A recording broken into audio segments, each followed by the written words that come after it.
గత ప్రభుత్వం ఎన్నోసార్లు రిప్రజెంటేషన్ చేసిన అంతేందుకు కవిత గారు ఎంపీ కూడా బతుకమ్మ భారతదేశం కాదు లండన్లో ఏది అమెరికాలో దుబాయ్లో కూడా ఆడింది, కానీ ఇక్కడ బతుకమ్మ కనిపించలేదు. ఏదైనా మా ముఖ్యమంత్రికి నా హృదయపూర్వక ధన్యవాదాలు. ఎందుకంటే ఇలాంటి కార్యక్రమం ఎవరు చేయరు. ప్రజలకు ఉపయోగపడే ఆలోచన ఉన్నటువంటి వ్యక్తి కాబట్టి హనుమంతనాథ్ తప్పనిసరిగా చేస్తాను. దానికి రోహిత్ రెడ్డి గారు కూడా శ్రద్ధ తీసుకుంటే ముఖ్యంగా నా హృదయపూర్వక ధన్యవాదాలు ఏంటంటే రంగనాథ్ గారు ఎంత సీరియస్గా పనిచేస్తాడంటే నేను అనుకుంటా ఇలాంటి ఆఫీసర్ చాలా తక్కువ మంది ఉంటారు. అంటే నేను ఫేస్ చేస్తున్నాను. ఈ హాజ్ డన్ ఎవ్రీథింగ్. ఆయన చేయడం వల్ల ఈ ప్రధానికి వచ్చింది. అదేవిధంగా ఆయన ముఖ్యమంత్రి గారు ఆలోచించారు. ఆయన ఏదైతే దగ్గరి మనిషి అయినటువంటి వేమా నరేందర్ రెడ్డిని కూడా పంపించాడు. ఇది ఎట్లా బాగా జరగాలి అనేది ఆయన ఉద్దేశం.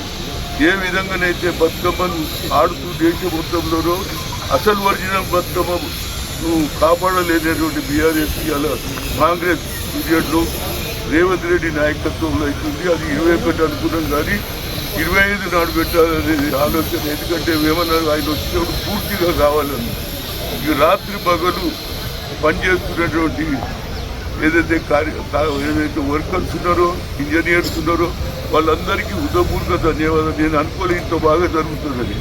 దీనికి కూడా ఏమన్నా లేదు, పూర్తి కావాలన్నా ఆయన వస్తాడు, 6:30కు వస్తాడు, బతుకమ్మ ఆడుతూ అందరూ కూడా రావాలి. రేపటి నుంచి లైట్లు పెడితే చూడడానికి వస్తుంది. ఏదైనా నా హృదయపూర్వక.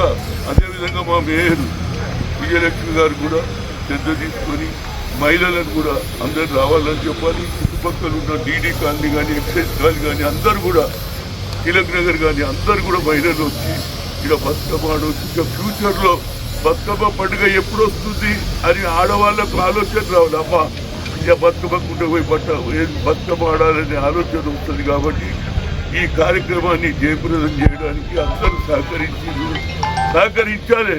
బతుకమ్మ చీడ ఆడాలి.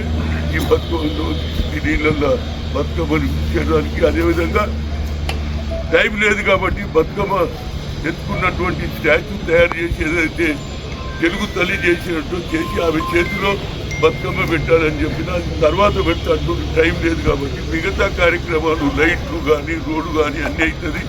అందరూ కూడా రాజకీయాలకు అతీతంగా పనిచేస్తున్నాం. మేము మీలాగా ఏదో మీ పార్టీ వల్లనే కాదు, మేము అందరికీ రమ్మంటున్నాము. అందులో తెలుగుదేశం ఉండొచ్చు, బీజేపీ ఉండొచ్చు. అందరు మహిళలకు మా రిక్వెస్ట్ రేవంత్ రెడ్డి గారు చెప్పారు, అందరు మహిళలను నిలవాలి. పార్టీలకు అతీతంగా అన్నారు కాబట్టి అందరూ కూడా రావాలి, బతుకమ్మ ఆడాలి. మీరు అనుకున్నది దేవుడు కూడా సాధించాలని ఆ రోజు ఒకటే కోరుతున్నా. మన దేవుడా నీకు దయచేసి